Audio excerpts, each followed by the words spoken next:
빌라델비아 교회에 대한 말씀을 나누려고 하는데요. 먼저 지도를 보시죠. 빌라델비아는 필라델피아라고도 할 수 있는데 어제 나누었던 4대 교회 그 밑에 있습니다. 한 50km 정도 동남쪽으로 떨어진 도시라고 할 수 있는데, 여러분이 빌라델비아 교회에 대해서 우리가 흔히 칭찬받았던 교회 이 정도 알고 계신데요. 몇 가지 먼저 이 도시에 대해 생각하고 말씀으로 들어가려고 합니다. 몇 가지를 좀 주목하고 싶은데, 첫째는 도시의 기원입니다. 아는 분들은 다 아시는 거죠. 빌라델비아, 미국에 있는 필라델피아하고 사실 같은 이름인데요. 이 도시의 기원은 버가모의 왕이었던 자가 자신의 동생에 대한 사랑을 표현하기 위해 세운 도시로, 그래서 도시의 이름을 형제를 사랑하는 자, one who loves his brother라고 해서 빌라델비아라고 지었다라고 알려집니다. 둘째로 주목할 것은 도시의 위치예요. 빌라델비아는 지리적으로 보면 동방의 문화가 서방으로, 또 서방의 문화가 동방으로 넘어오는 관문의 역할을 감당했다라고 알려집니다. 좀 지형이 표시된 지도를 준비해 봤는데, 보시면 좌측 중간에 있는 게 빌라델비아거든요. 양쪽에 산맥이 있고 녹색이 이제 평지인데, 평지가 이어지다가 산맥 속으로 들어와서 길이 그 이렇게 고개가 넘어가게 되어져 있잖아요. 그러니까 좌측 상단부가 서방을 대표한다면, 이제 우측 하단으로는 동방이 펼쳐지거든요. 이 동방과 서방이 만나는데 중요한 가교이자 관문의 역할을 했던 도시가 이 빌라델비아라고 할 수 있습니다. 실제로 이 빌라델비아를 극동의 문 혹은 동쪽으로 통하는 관문이라고 불렸다 알려집니다. 교통적으로 중요한 요지를 차지했던 도시가 빌라델비아라는 거죠. 끝으로 이 도시의 특징이 있습니다. 빌라델비아는 분명 중요한 도시였어요. 하지만 많은 사람이 이곳에 거주하지는 않았던 것 같습니다. 왜냐하면 이 도시가 지진이 잦았기 때문입니다. 고대 역사가 스트라보에 의하면 빌라델비아를 그가 뭐라고 말하냐면 지진이 가득한 도시라고 부르고 있어요. 지진이 가득한 도시. 항상 땅이 흔들리는 도시가 빌라델비아였다는 거죠. 특별히 주 17년과 23년에는 큰 지진이 이 지역에 있었고, 그 지역에 10개 도시가 큰 피해를 입었는데, 특별히 그 중에 가장 큰 피해를 입은 도시가 이 빌라델비아였다고 알려집니다. 초토화됐어요. 이후에 로마의 티베리우스 황제의 지원으로 재건된 도시가 또한 빌라델비아였습니다. 그래서 지금 사진 보시면 이게 지금 빌라델비아 현재 가보시면 있는 성 요한 교회 터인데요. 사실 이 교회도 주 500년에 지어진 거예요. 그러니까 계시록 말씀이 선포되고 나서 한 500년 지난 다음에 지어졌던 교회인데, 또 여러 가지 일들이 있어서 다 무너지고 기둥만 남아 있는 거고요. 항상 이 지진의 피해에 어려움을 겪었던 도시가 이 빌라델비아라고 할 수 있습니다. 황제에 의해서 재건되었기 때문에 황제에 대한 고마움이 있었고, 그래서 황제 숭배에도 열심이었던 도시 빌라델비아라고 할 수 있어요. 자, 정리하면 교통의 요지이자 동방과 서방의 관문이었고, 그러면서도 잦은 지진으로 인해서 늘 불안감에 있었던 도시, 그 도시가 빌라델비아입니다. 바로 이곳에 세워진 교회가 오늘 우리가 만나는 빌라델비아 교회인 거죠. 주님 먼저 이렇게 말씀하세요. 7절인데 7절 전반절 함께 읽겠습니다. 시작. 빌라델비아 교회의 사자에게 편지하라. 거룩하고 진실하사 다윗의 열쇠를 가지신 이라고 말합니다. 주님이 당신을 이렇게 소개하고 계세요. 당신을 거룩하고 진실하며 다윗의 열쇠를 가지신 이라고 말씀하고 계십니다. 다윗의 열쇠라는 말은 왕으로서 그런 권세와 위엄이 당신께 있다는 의미일 것입니다. 이게 우리 하나님이 전능하신 주 만물의 주관자시라는 거예요. 로마 황제에 대한 특별한 감사와 애정이 있는 도시가 빌라델비아라고 말씀을 드렸는데, 이 도시의 성도들에게 주님 편지하시면서 당신이, 주님이 진정한 역사의 주관자이심을 분명히 드러내십니다. 그러면서 이어지는 본문이 이렇게 말씀합니다. 7절 하반절 함께 읽겠습니다. 곧 열면 닫을 사람이 없고 닫으면 열 사람이 없는 그가 이르시되 아멘. 여러분, 주님이 왕이시고 주권자이시기 때문에 그분이 여시면 닫을 사람이 없고 닫으시면 열 사람이 없다라고 주님 선포하십니다. 이 선포는요, 당시 관문 역할을 감당하였던 빌라델비아에 사는 성도들 입장에서는 너무나 와 닿는 말씀이었을 것입니다. 도시 한쪽에 웅장한 관문이 있었을 거예요. 그 관문은 아무나 열고 닫을 수 있는 관문이 아닙니다. 황제의 명에 의해서 열리고 닫히는 문이었을 거예요. 그들의 판단과 상관없이 황제가 열라 하면 열리고 닫으라 하면 닫혔던 문이 그 문인 거죠. 오직 황제만 주관할 수 있는 문이 있었단 말입니다. 그런데 주님은 당신이 바로 그렇게 문을 열고 닫는 분이라고 말씀하십니다. 열면 닫을 사람이 없고 닫으면 열 사람이 없다라고 말씀하세요. 하나님의 강력한 주권을 말씀하고 계신 거죠. 그분이 결국 이 모든 것의 통치자시다고 분명히 선포하고 있습니다. 여러분, 그렇기에 그분은 우리가 의지할 하나님이십니다. 여러분, 기억하세요. 내가 주인이 아니고 그분이 주인이십니다. 내가 열고 싶다고 열리고 닫고 싶다고 닫히는 것이 아니라고 말씀하십니다. 그분이 하신다는 거예요. 그분이 여셔야 열릴 수 있고 그분이 닫으시면 닫혀 있는 거죠. 우리의 역할은 그분의 그 역사에 참여하는 것뿐입니다. 그러므로 사랑하는 여러분, 오늘의 내 삶도 여전히 그분 안에 있음을 기억하도록 하겠습니다. 전능하신 주관자 하나님, 그분이 내 삶을 주관하시기에 여러분, 그 주님의 역사와 능력, 주관을 인정하며 그분의 역사에 날마다 참여하는 복된 인생을 살아가는 저와 여러분 되시기를 축복합니다. 아멘. 그분이 여시고 닫으신다는 거예요. 그럼 그런 주님이 빌라델비아 교회에 무엇을 말씀하시는가? 8절에 보니까 이렇게 말씀해요. 8절 전반절인데 함께 읽습니다. 시작. 볼지어다 내가 내 앞에 열린 문을 두었을 때 능히 닫을 사람이 없으리라. 여기까지 없으리라까지 말씀하십니다. 여러분, 놀라운 은혜가 선포되고 있습니다. 내가 내 앞에 열린 문을 두었을 때 그분이 열고 닫는 것을 주관하시는데 특별히 열린 문을 너희 앞에 두었다라고 말씀하세요. 열린 문은 일반적으로 형통, 기회, 가능성을 의미합니다. 말라기 3장 10절 말씀을 기억해 보세요.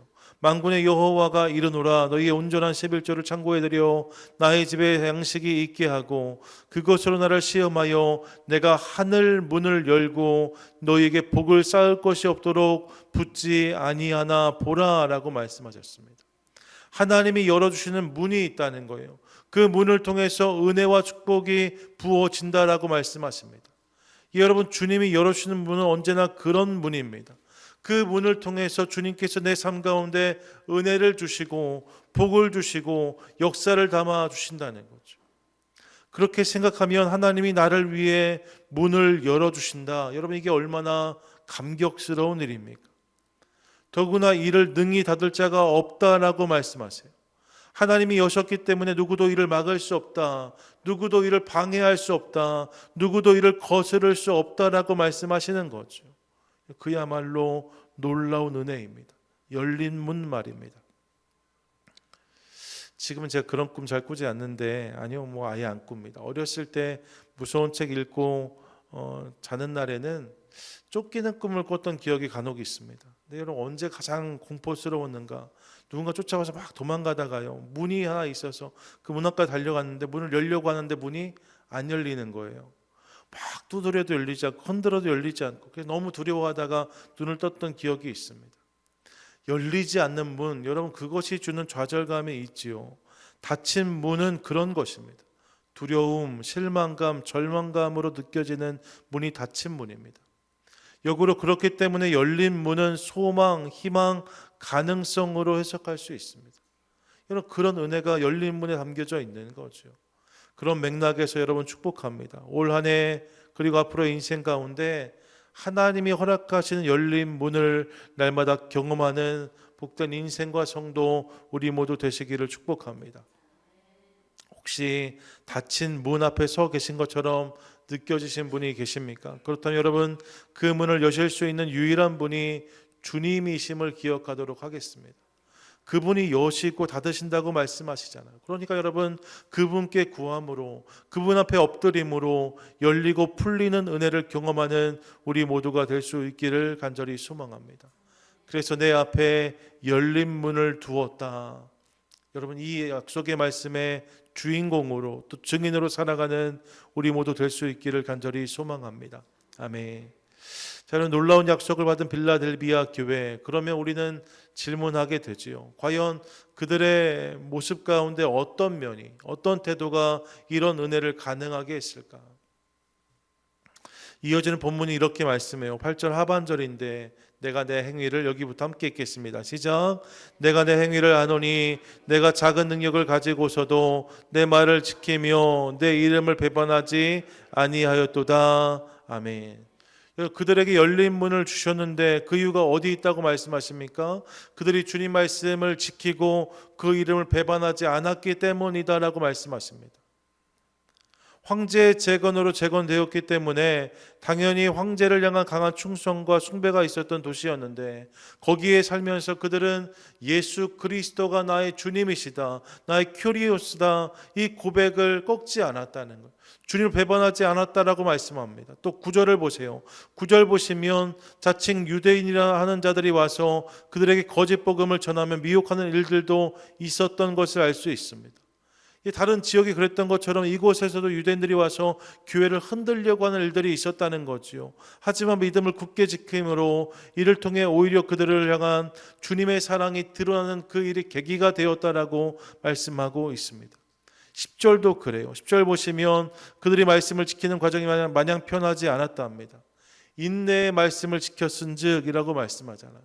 이 말씀을 지키는 과정이 인내의 시간이었다는 거예요. 인내와 견딤으로 말씀을 붙잡아가는 시간도 분명히 있었답니다. 하지만 이 시간을 잘 견딤으로 온 세상에 시험이 임할 때에 이를 피하게 될 것이다 라고 주님 말씀해 주세요. 끝으로 11절 보시면 내가 속히 오리니 내가 가진 것을 굳게 잡아 아무도 내 면류관을 빼앗지 못하게 하라라고 말씀하십니다.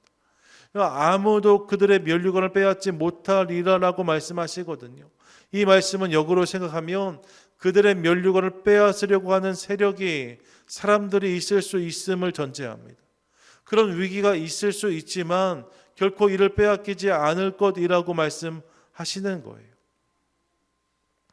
무엇을 알 수 있는가? 여러분, 여러 가지 위기와 유혹이 그들 가운데 있었다는 거죠. 어제 나눴던 4대 교회는 큰 위기와 유혹을 경험하지 않았던 교회라고 설명을 드렸는데, 오늘 만나는 빌라델비아 교회는 그렇지 않았답니다. 저들의 삶 가운데는 황제 숭배에 대한 강요도 있었고, 유대인들의 잘못된 가르침도 있었고, 인내하고 견뎌야 되는 시간도 있었고, 저들의 면류관을 빼앗으려고 하는 악한 무리도 있었다라고 성경은 말씀하고 있어요. 모든 것이 편한 게 아니었습니다. 모든 것이 쉬운 게 아니었습니다. 그런데 그런 상황 속에서도 그들이 말씀을 지키고 주의 이름을 끝까지 붙잡았다라고 말씀하고 있는 거죠. 그들에게 이런 순종과 충성이 있었다는 거예요. 참으로 귀한 모습이라고 설명드릴 수 있습니다. 그래서 우리 생각해요. 그래서 하나님이 그들 가운데 열린 문을 허락하셨구나. 그래서 하나님이 이들을 크게 칭찬하셨구나. 빌라델비아가 칭찬만 받은 교회인데 그래서 그랬구나. 우리 이렇게 생각할 수 있는 거죠. 이 본문을 그렇게 이해할 수 있습니다. 그러면서 우리 안에 올라오는 감탄사가 있어요. 빌라델비아 교회 실로 대단한 성도들이었구나. 사실 성경에서 만나는 믿음의 사람들을 보면 그들이 참 대단하게 느껴질 때가 많습니다. 본토 친척 아버지 집을 떠났던 아브라함도 그렇고, 바로 앞에서 이스라엘 백성들의 출애굽을 요구했던 모세도 그렇습니다. 골리앗 앞에 섰던 다윗도 그렇고, 갈멜산에서 바알과 아세라 섬겼던 이방 선지자들의 목을 쳤던 엘리야의 모습도 그렇습니다. 다 하나님의 놀라운 역사와 은혜의 주인공으로 살았던 사람들입니다. 그들을 보면서 우리가 그런 생각하는 거예요. 참 큰 사람들이다, 대단하다, 놀랍다, 이 생각이 있는 거죠. 그러면서 우리를 바라볼 때 정작 나 자신은 그렇지 못하다는 사실을 깨달으면서 주눅이 들어요. 움츠러들어요. 나는 그렇지 못한 사람이니까, 나는 부족한 사람이니까, 저들과 나의 이야기는 너무나 다른 것이 아닌가, 이런 생각할 때가 있는 거죠. 그들은 대단해 보이는데 나는 그렇지 못함에 늘 아쉬움이 남는단 말입니다. 그런데 그런 우리에게 주시는 주님의 놀라운 메시지가 오늘 본문에 담겨져 있습니다. 그게 8절인데 8절의 하반절 한 번 더 읽겠습니다. 시작. 내가 작은 능력을 가지고서도 내 말을 지키며 내 이름을 배반하지 아니하였도다. 아멘. 여러분, 그들이 하나님 말씀을 지키고 그 이름을 끝까지 붙잡았는데 말입니다. 이 일이 그들의 능력이 많았기 때문에 되어진 것이 아니다라고 말씀하십니다. 그들이 그 말씀을 지키고 그 이름을 붙잡아서 놀라운 은혜와 축복의 주인공이 되었는데 그 이유가 그들이 능력이 많았기 때문이 아니다라고 말씀하는 거예요. 예, 그들이 강하고 뛰어나고 출중한 자들이 아니었다 합니다. 오히려 작은 능력을 가지고도 뭐예요? 그들이 약하고 부족하고 능력이 적은 자들이었다는 거예요. 사실 그들은 그런 사람들이었던 거죠. 앞서 말씀드렸던 것처럼 실제로 빌라델비아는 뛰어난 사람들이 많이 사는 도시는 아니었습니다. 여러분, 지진으로 가득한 도시라고 불릴 만큼 늘 위험에 노출되어 있었기 때문에 그래서 얼마든지 다른 곳에서 삶을 영위할 수 있는 사람들은 다 도시를 떠나버렸어요. 돈 많고 아는 사람 많은 사람들 다 밖으로 나갔습니다. 위험한 도시에 굳이 살 이유가 없잖아요. 모든 사람이 다 그랬다라고 말할 수는 없지만 그래서 이 도시에 남은 대개의 사람들은 능력도 부족하고 내세울 것도 없는 사람들이었어요. 대단한 힘과 능력, 권세를 가진 자들이 아니었다는 거죠. 그런 사람들은 이 도시에 살지 않아요. 이 도시에 사는 사람들은 그야말로 평범한 사람들 혹은 그것보다 연약한 사람들이었다라고 말씀드릴 수 있습니다. 이들이 대단한 사람들이 아니었다는 거예요. 여러분, 이들만 그런 게 아니지요. 앞서 말씀드렸던 아브라함, 그들은 몇 번이나 약속을 의심하고 흔들렸는지 모릅니다. 모세도 주님 부르시니까 나 절대 못 간다고 손살에 채는 모습을 우리 가운데 보여주었잖아요. 다윗도 그의 아버지 이세 눈에 보기에도 부족해 보이는 소년이었다라고 성경은 말씀하고 있습니다. 엘리야 역시 위대한 승리 뒤에 두려움에 사로잡혀 광야에 들어가 죽기를 청하는 모습을 보여주고 있습니다.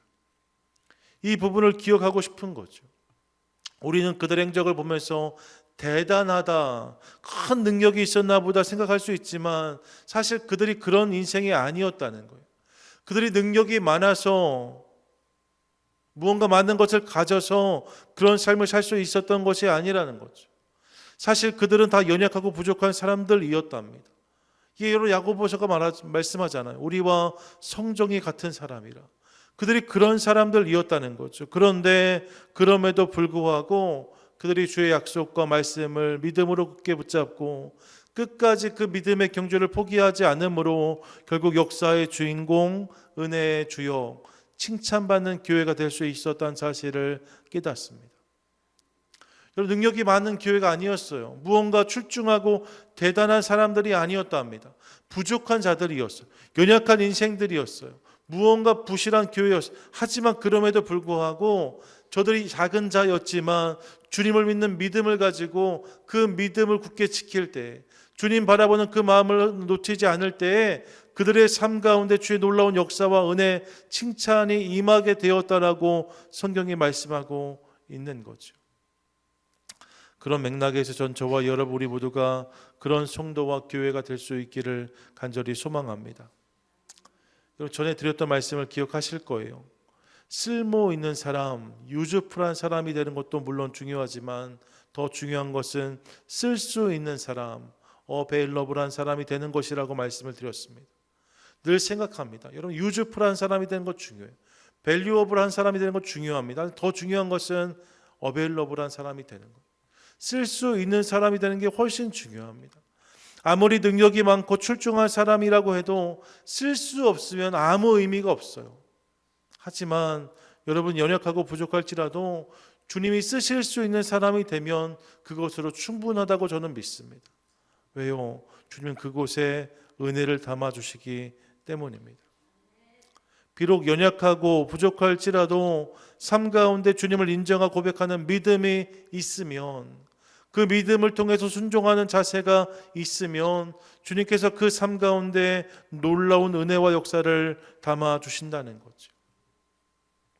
이 사실을 믿음으로 바라보는 저와 여러분 우리 모두가 되시기를 축복합니다. 그래서 고린도전서 1장 26절 이하의 말씀이 이렇게 말씀하는데 함께 읽겠습니다. 시작. 형제들아 너희를 부르심을 보라.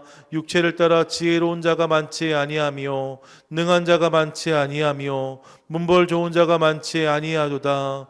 그러나 하나님께서 세상에 미련한 것들을 택하사 지혜 있는 자들을 부끄럽게 하려 하시고 세상에 약한 것들을 택하사 강한 것들을 부끄럽게 하려 하시며 이렇게 말씀하세요.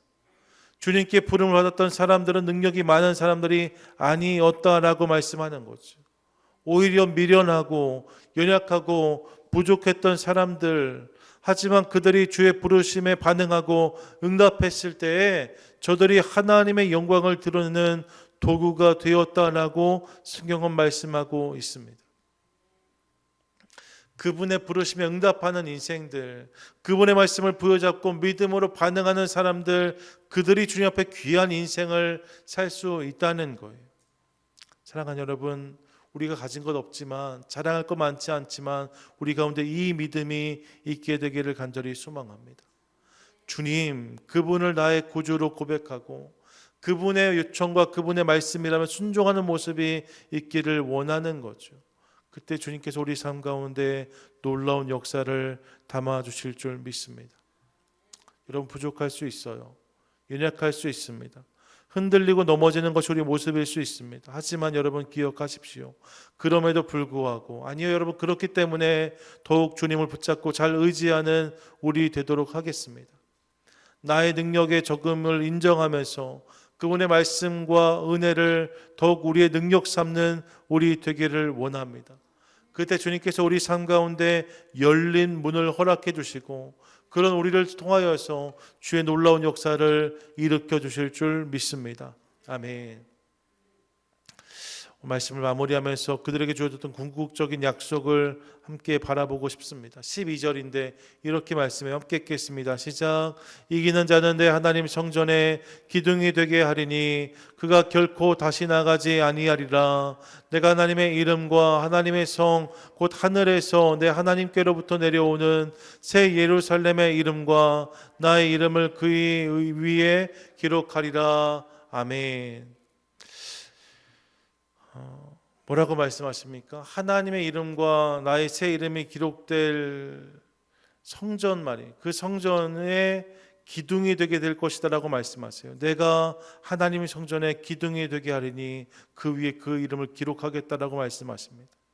내가 기둥이 될 것이다. 여러분, 기둥이란 단어를 들었을 때 빌라델비아 성도들이 느꼈던 특별한 감동이 있었을 거라고 저는 믿습니다. 왜요? 지진을 경험하는 땅이었으니까요. 늘 흔들리고 모든 것이 무너지는 일들을 경험했던 그들의 입장에서 그런 일들을 만났을 때 어딘가 우뚝 서 있는 무너지지 않았던 기둥을 그들은 흔히 볼 수 있었을 거예요. 앞서 보았던 성요한교회의 기둥처럼 말입니다. 큰 지진이 있었지만 무너지지 않는 기둥의 모습. 근데 그 기둥을 저들이 기억하는데 그 기둥이 너희가 될 것이다. 주님 말씀하실 때 온 세상이 흔들리지만 그렇게 우뚝 서 있는 기둥, 이것이 너희의 모습이다 말씀하실 때 그들 가운데 얼마나 큰 감동이 있었을까요? 여러분, 기억하고 싶습니다. 능력이 많은 자가 하나님 성전의 기둥이 되는 것이 아니라고 하십니다. 적은 능력일지라도 주님을 믿고 그분을 바라며 끝까지 순종하는 자 말입니다. 나에게 준 약속을 붙잡고 그 약속 앞에 나아가는 자, 그들이 하나님 나라의 기둥이 될 수 있다라고 말씀하세요. 열왕기상 7장 21절 말씀 보시면 솔로몬 성전이 세워질 때 이렇게 말씀하거든요. 이 두 기둥을 성전의 조랑 앞에 세우되 오른쪽 기둥을 세우고 그 이름을 야긴이라 하고 왼쪽의 기둥을 세우고 그 이름을 보아스라 하였으며 라고 말씀합니다. 성전에 두 기둥이 있는데 하나는 야긴이고 하나는 보아스래요. 여러분, 이 야긴과 보아스의 의미가 무엇입니까? 야긴은 그가 세우리라, 보아스는 그에게 능력이 있다입니다. 여러분, 야긴, 보아스가 스스로 세워지고 스스로 능력이 있는 게 아니에요. 주어가 누구이십니까? 하나님이신 거죠. 여러분, 그가 세우시고 그에게 능력이 있다는 거예요. 이것을 인정 고백할 때 이 기둥이 세워지는 거죠. 결국 여러분, 기둥은 강한 사람이 쓰여받는 게 아니에요. 능력 많은 사람의 기둥이 되는 게 아니란 말입니다. 그분의 능력이 많으심과 그분의 세워주심을 인정하며 그 주님을 붙잡는 사람들, 그들이 하나님 나라의 기둥이 되게 될 줄로 믿습니다.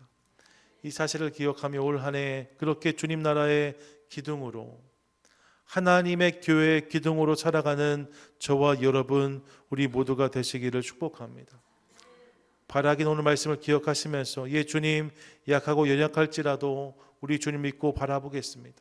흔들리지 아니하고 주님 굳게 믿는 믿음으로 나아가겠습니다. 이를 통해서 주님 앞에 기둥 같은 인생으로 쓰임받게 해주시옵소서. 내 삶을 통해서 주님 나라가 이 땅 가운데 임하는 놀라운 은혜를 부어주시옵소서. 함께 기도하고 응답받는 저와 여러분, 우리 모두가 되시기를 주님의 이름으로 간절히 축원드립니다. 아멘.